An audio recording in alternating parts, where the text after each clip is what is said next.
Assalamualaikum warahmatullahi wabarakatuh. Untuk pertemuan kali ini kita masih membahas tentang klasifikasi benda, di mana hari ini kita akan membahas lebih tentang 5 kingdom yang sudah kita singgung pertemuan ke-6 waktu lalu ya. Kasih 5 kingdom. Nah, kemarin kita sudah tahu kalau 5 kingdom itu terdiri atas kingdom Monera, kingdom Protista, kingdom Fungi, kingdom Plantae, dan kingdom Animalia.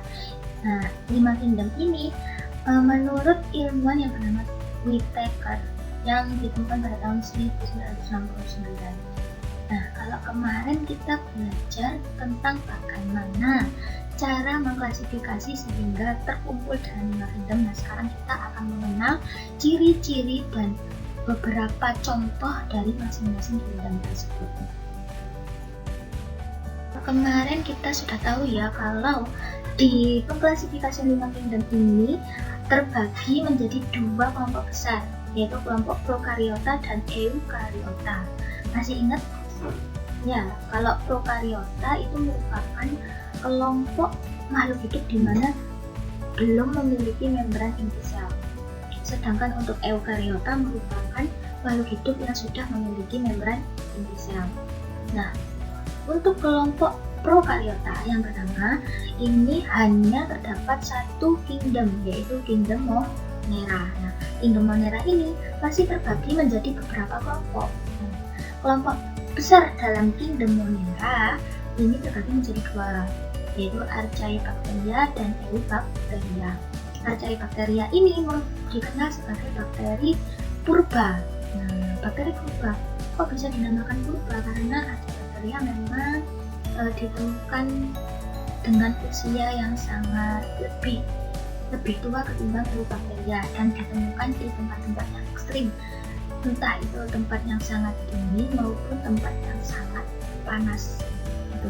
Sedangkan untuk Eubacteria itu merupakan jenis bakteri yang masih baru-baru ini ditemukan oleh manusia, dan kebanyakan Eubacteria ini dikenal oleh manusia, entah itu bakteri yang mampu menyebabkan penyakit maupun bakteri yang dimanfaatkan oleh manusia untuk keseharian. Ciri-ciri umum makhluk hidup yang ada di kingdom Monera yaitu yang pertama bersifat mikroskopis, di mana mikroskopis ini maksudnya adalah makhluk hidup yang memiliki ukuran yang sangat kecil sehingga manusia memerlukan mikroskop untuk menelitinya. Kemudian yang kedua yaitu prokariotik. Prokariot itu artinya adalah makhluk hidup yang belum memiliki membran inti sel. Yang ketiga, uniseluler, hanya memiliki satu sel. Yang keempat, umumnya patogen atau dapat menyebabkan penyakit. Yang kelima, berkembang biak dengan cara vegetatif atau tidak kawin. Biasanya mereka mempertahankan generasinya itu dengan cara membelah diri atau membentuk spora. Beberapa contoh dari kingdom Monera itu ada 2 kelompok besar, yaitu bakteri dan alga hijau biru atau ganggang hijau biru, Cyanobacteria. Nah, bakteri ini tidak memiliki klorofil seperti Cyanobacteria. Contoh dari bakteri itu sendiri yaitu yang pertama Lactobacillus acidophilus yang merupakan bahan untuk pembuatan obat di diare. Kemudian ada Clostridium difficile. Nah, kalau tadi itu obat diare, kalau yang ini yaitu penyebab penyakit di diare. Kemudian ada Escherichia coli. Nah, bakteri ini merupakan bakteri yang ada di usus manusia, membantu pencernaan. Kemudian yang terakhir ada bakteri Mycobacterium tuberculosis. Bakteri ini mampu menyebabkan penyakit tuberkulosis atau TBC pada manusia. Kemudian ada Cyanobacteria atau ganggang hijau biru yang umum dikenal oleh manusia sebagai bahan kosmetik, yaitu spirulina. Nah, spirulina ini berwarna hijau terus berbentuk spiral. Nah, makanya dinamakan spirulina. Di samping digunakan sebagai bahan untuk kosmetik, ternyata spirulina ini juga dikenal sebagai makanan suplemen. Ya. Setelah kita membahas kelompok prokariota, sekarang kita masuk kepada kelompok eukariota, yaitu makhluk hidup yang sudah memiliki membran inti sel. Jadi dibandingkan kingdom Monera, kingdom-kingdom yang ada di eukariota ini lebih kompleks ya. Yang pertama yaitu kingdom Protista, dilanjutkan dengan kingdom bumi, kingdom Plantae, dan kingdom Animalia. Yang pertama yaitu kingdom Protista. Kingdom Protista ini dibagi menjadi dua, yaitu Protista milik tanaman dan Protista milik hewan. Protista milik tanaman ini dibagi lagi menjadi 7 kelompok berdasarkan warnanya. Sedangkan Protista milik hewan itu dibagi menjadi 4 kelompok berdasarkan alat geraknya. Kalau dulu kingdom Protista sempat terbagi menjadi 3 kelompok, yaitu ditambah Protista milik jamur. Namun seiring berjalannya perkembangan ilmu pengetahuan, Protista milik jamur ini sudah tidak ikut kingdom Protista, namun ikut kingdom bumi. Ya. Kemudian untuk Protista milik hewan, yang pertama yaitu Rhizopoda.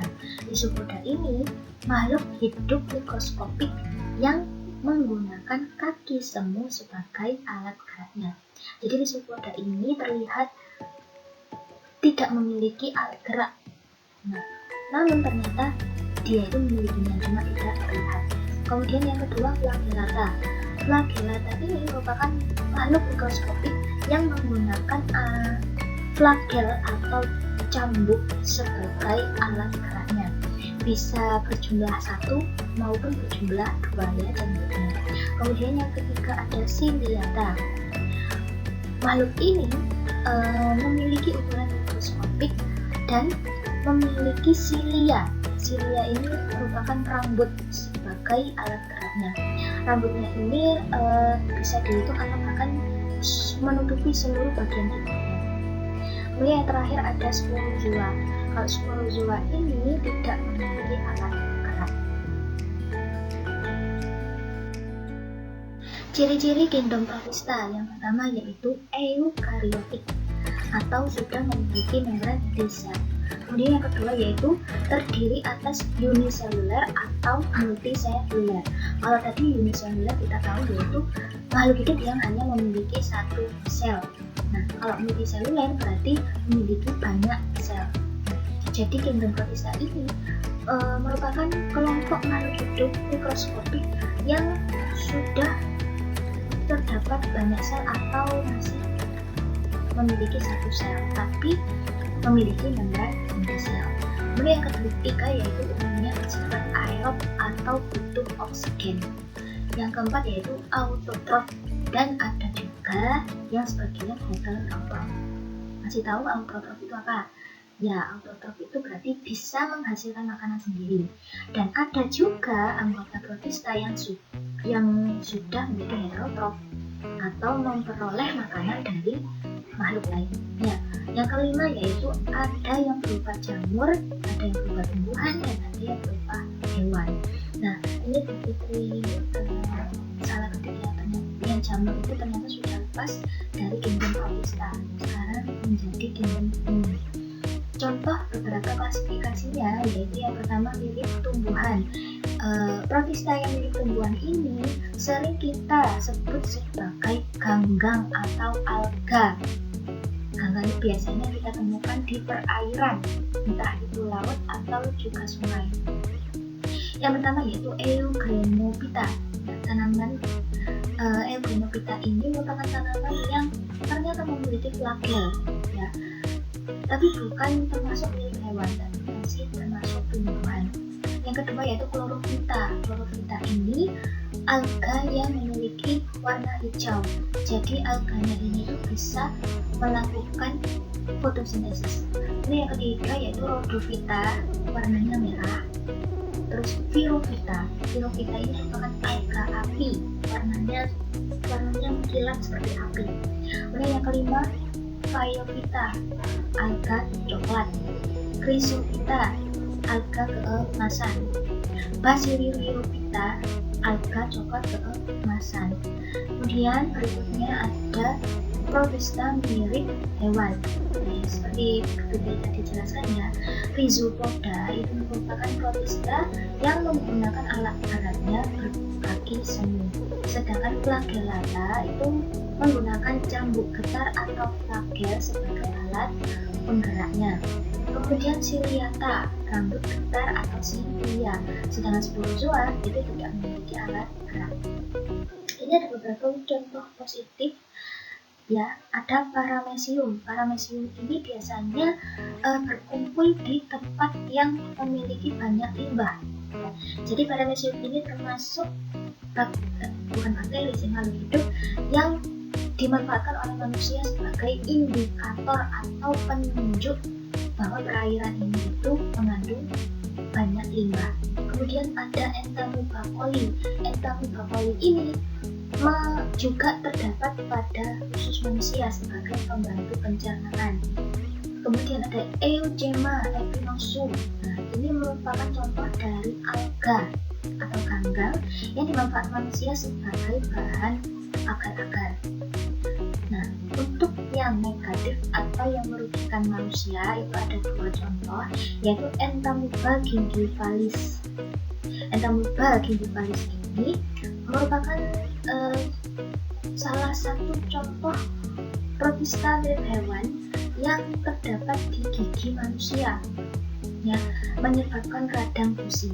Sedangkan untuk Leishmania donovani ini merupakan bakteri yang sering sekali menyerang limfa manusia atau bahkan sistem pencernaan manusia, ya. Kemudian ada kingdom fungi. Nah, kingdom fungi ini merupakan kelompok jamur-jamuran. Ada beberapa kelompok kingdom fungi. Yang pertama yaitu Zygomicotina, yang kedua Ascomycotina, yang ketiga Basidiomycotina, dan yang terakhir yaitu Deuteromycotina. Tapi seperti Bu Fitri bilang pada kingdom sebelumnya, yaitu terdapat kingdom protista mirip jamur yang sudah dipindah ke kingdom fungi. Nah, kita tambahkan di sini yaitu Myxomycotina dan Oomycotina. Beberapa ciri-ciri umum dari kingdom fungi yaitu yang pertama merupakan eukariotik atau sudah memiliki membran inti sel. Yang kedua terdiri dari makhluk hidup uniseluler atau juga multiseluler. Yang ketiga heterotrof, tidak bisa memproduksi makanan sendiri. Yang keempat tidak berklorofil sehingga mereka tidak bisa melakukan fotosintesis. Yang kelima yaitu dinding sel tersusun dari kitin. Yang keenam penghasil spora atau berspora. Yang ketujuh tubuh bertalus atau bersekat. Yang kedelapan tinggal di tempat yang lembab. Ini beberapa klasifikasi yang sudah kita bahas di slide sebelumnya. Beberapa contoh makhluk hidup yang ada di kelompok ini yaitu ada jamur tempe atau lebih dikenal dengan nama ilmiah Rhizopus oligosporus. Kemudian ada jamur roti Rhizopus stolonifer. Kedua jamur ini termasuk dari kelompok Zygomycotina. Beberapa contoh lagi itu ada jamur tape yang memiliki nama ilmiah Aspergillus oryzae. Kemudian ada jamur antibiotik, nama ilmiahnya yaitu Penicillium nototum. Aspergillus oryzae dan Penicillium notatum merupakan contoh dari kelompok Ascomycotina. Kemudian ada jamur kuping atau lebih dikenal dengan nama ilmiah Auricularia polytricha, dan jamur tiram yang dikenal dengan nama ilmiah Pleurotus australis. Jamur kuping dan jamur tiram ini sering dikonsumsi oleh manusia sebagai makanan. Nah, jamur tiram dan jamur kuping ini merupakan contoh jamur dari kelompok Basidiomycotina. Yang terakhir ada contoh jamur yang merugikan, yaitu jamur penyebab penyakit kurap atau dikenal dengan nama ilmiah Trichobuton. Kemudian ada lagi jamur penyebab busuknya tanaman yang dikenal dengan nama ilmiah Sclerotium roxy. Kedua jamur ini merupakan contoh dari kelompok Deuteromycodina.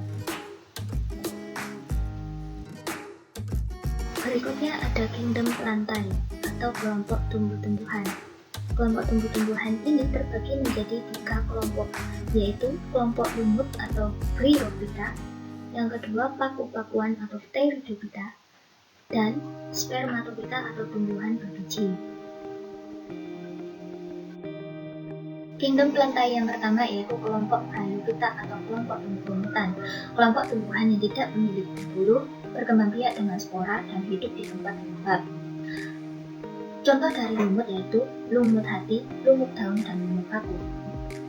Yang kedua ada kelompok Pteridophyta atau paku-pakuan. Kelompok tumbuhan ini memiliki pembuluh, berkembang biak dengan spora, dan hidup di tempat yang lembab. Hampir mirip dengan Bryophyta, cuma Pteridophyta ini sudah memiliki pembuluh angkut. Sebagian dari Pteridophyta juga memiliki daun, batang, dan akar sejati. Contoh dari paku-pakuan yaitu paku purba, paku kawat, paku ekor kuda, dan paku sejati. Yang terakhir yaitu Spermatophyta. Spermatophyta adalah kelompok tumbuhan yang sudah berpembuluh dan dapat berkembang biak dengan cara vegetatif dan generatif. Contohnya yaitu bertunas, penyerbukan, cangkok, stek, dan lain-lain. Spermatophyta juga memiliki daun, batang, akar, dan bunga sebagai alat reproduksi. Spermatophyta dibagi menjadi 2 kelompok. Yang pertama yaitu kelompok Gymnospermae atau berbiji terbuka. Gymnos seperti namanya, tumbuhan ini memiliki biji yang berada di luar, tidak memiliki bunga, dan alat berkembang biakannya berbentuk kerucut yang disebut dengan strobulus. Contoh dari kelompok Gymnospermae yaitu pakis haji, melinjo, pohon pinus, dan pohon damar. Kemudian yang kedua yaitu Angiospermae atau biji tertutup. Jika tadi Gymnospermae bijinya terbuka, sedangkan Angiospermae bijinya tertutup oleh daging buah. Contohnya yaitu pohon mangga, pohon rambutan, dan lain-lain.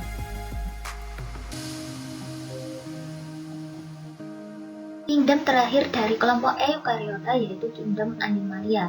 Kingdom Animalia secara garis besar dibagi menjadi 2 kelompok, yaitu kelompok Invertebrata atau Avertebrata atau Cnidaria atau makhluk hidup yang tidak memiliki tulang belakang, dan kelompok Vertebrata atau Chordata yaitu makhluk hidup yang sudah memiliki tulang belakang. Invertebrata memiliki 6 kelompok besar. Yang pertama yaitu Porifera, yang kedua Coelenterata, yang ketiga Mollusca, yang keempat Vermes, yang kelima Orthopoda, dan yang terakhir Echinodermata. Sedangkan vertebrata terbagi menjadi 5 kelompok. Yang pertama Pisces, yang kedua Reptilia, yang ketiga Apes, yang keempat Amphibia, dan yang kelima Mammalia. Dan animalia pertama yaitu Invertebrata atau hewan tidak bertulang belakang. Kelompok Invertebrata dibedakan menjadi 7 kelompok. Yang pertama yaitu kelompok Porifera atau hewan berpori. Porifera memiliki pori-pori di sekujur tubuhnya. Sebagian besar porifera ditemukan di dalam laut dan sebagian kecil ditemukan di air tawar. Porifera dapat ditemukan menempel di dasar laut atau di dasar kolam. Mereka tidak bergerak dari satu tempat ke tempat yang lainnya. Selain memiliki pori-pori di sekujur tubuhnya, porifera juga memiliki sebuah lubang besar di bagian atasnya. Contoh dari porifera yaitu spons. Kemudian Coelenterata. Coelenterata merupakan hewan berongga. Tubuhnya hanya satu bagian yang terbuka yang disebut dengan mulut. Mulut ini dikelilingi oleh jari-jari panjang yang lengket yang disebut dengan tentakel. Tentakel ini berfungsi untuk membantu hewan tersebut untuk menangkap makanan. Contoh dari Coelenterata adalah hidra, anemon laut, dan ubur-ubur. Kemudian ada Mollusca. Mollusca adalah hewan lunak. Seperti namanya, Mollusca itu memiliki tubuh yang lunak dan tidak bersegmen. Tubuhnya juga tertutupi oleh cangkang yang keras. Contoh dari Mollusca yaitu siput, cumi-cumi, kerang, dan gurita.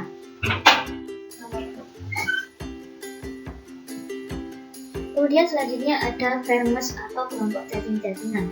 Kelompok cacing-cacingan ini dibagi menjadi 3, yaitu Platyhelminthes, Nemathelminthes, dan Annelida. Platyhelminthes atau cacing pipih memiliki tubuh pipih dan tipis. Kebanyakan hidup sebagai parasit di tubuh hewan dan termasuk manusia. Contoh dari Platyhelminthes adalah planaria, cacing pita, dan cacing hati. Kemudian ada Nemathelminthes atau cacing gilik. Cacing gilik memiliki bentuk tubuh bulat memanjang dengan ujung yang meruncing. Sekujur tubuhnya licin dan tertutupi lapisan lilin. Nemathelminthes biasanya hidup bebas di mana-mana. Adapun beberapa yang bersifat parasit. Contoh dari Nemathelminthes yaitu cacing perut. Kemudian ada Annelida. Annelida merupakan cacing yang tubuhnya bersegmen lunak. Sebagian hidup bebas dan sebagian lagi membenamkan diri di dalam tanah. Annelida memiliki alat gerak berupa parapodia. Contoh dari Annelida yaitu cacing tanah dan lintah. Selanjutnya ada Echinodermata atau hewan dengan berkulit duri. Echinodermata memiliki tubuh kasar dan berduri. Sebagian besar hidup di laut. Tubuhnya berbentuk seperti bintang ataupun berbentuk seperti bola. Contoh dari Echinodermata yaitu bintang laut, landak laut atau bulu babi, dan juga bintang ular laut. Kemudian yang terakhir yaitu Arthropoda atau hewan dengan kaki berluas-luas. Arthropoda merupakan hewan yang memiliki kaki berluas-luas. Tubuhnya dapat dibedakan antara kepala, dada, dan perut. Arthropoda juga memiliki rangka luar yang keras. Sebagian besar hidup bebas dan sebagian lagi parasit. Contoh dari arthropoda adalah laba-laba, kalajengking, kupu-kupu, semut, belalang, udang, dan sebagian besar lagi merupakan hewan serangga. Selanjutnya, vertebrata atau kelompok hewan yang memiliki tulang belakang. Vertebrata dibedakan menjadi 5 kelompok. Yang pertama yaitu Pisces. Pisces merupakan hewan yang hidup di dalam air. Tubuhnya langsing sehingga mudah untuk berenang. Pisces bernafas dengan alat insang. Reproduksi Pisces yaitu bertelur dan pembuahannya di luar tubuh induk. Contoh dari Pisces yaitu ikan gurami, ikan cupang, ikan pari, ikan koi, dan ikan-ikan lainnya. Kemudian kelompok yang kedua yaitu reptilia. Reptilia pada umumnya ditemukan di darat. Tubuhnya ditutupi oleh cangkang ataupun sisik. Reptilia bernafas menggunakan paru-paru. Reptilia melakukan reproduksi dengan cara bertelur dan pembuahannya di dalam tubuh induk atau ovovivipar. Contoh dari kelompok reptilia yaitu buaya, kura-kura, ular, komodo, iguana, dan lain-lain. Kemudian ada kelompok Aves. Aves merupakan hewan yang ditutupi oleh bulu, memiliki sayap yang digunakan untuk terbang. Tubuhnya langsing dan ringan untuk membantunya terbang. Tulangnya seperti pipa dan berguna untuk membantu menyimpan panas tubuh. Sebagian besar Aves melakukan reproduksi dengan cara bertelur dan pembuahannya di dalam tubuh induk. Contoh dari Aves yaitu angsa, ayam, burung kolibri, burung onta, dan lain-lain. Kemudian ada kelompok amfibia. Amfibia dapat hidup di air dan juga di darat. Mereka meletakkan telurnya di dalam air. Mereka pun bernafas menggunakan paru-paru dan juga kulitnya yang lembab. Mereka melakukan reproduksi dengan cara bertelur dan pembuahannya di luar tubuh induk. Contoh dari amfibia yaitu katak dan salamander. Yang terakhir yaitu mamalia. Mamalia memiliki tubuh yang ditutupi oleh rambut. Pada umumnya, proses reproduksinya dilakukan dengan cara melahirkan atau vivipar. Tetapi pada hewan berparuh bebek melakukan dengan cara bertelur. Mereka memiliki kelenjar susu dan menyusui anaknya. Sebagian besar mamalia bernafas dengan paru-paru. Contoh dari hewan mamalia yaitu kanguru, kelelawar, paus, sapi, dan juga manusia. Cukup sekian materi yang dapat Putri sampaikan hari ini. Karena hari ini merupakan materi terakhir dari bab 2, maka pertemuan selanjutnya kita akan langsung membahas bab baru yaitu zat dan karakteristiknya. Tugas hari ini yaitu mengerjakan LKS halaman 42 sampai 45 bagian pilihan ganda dan esai. Terima kasih atas perhatiannya, semoga bermanfaat. Wassalamualaikum warahmatullahi wabarakatuh.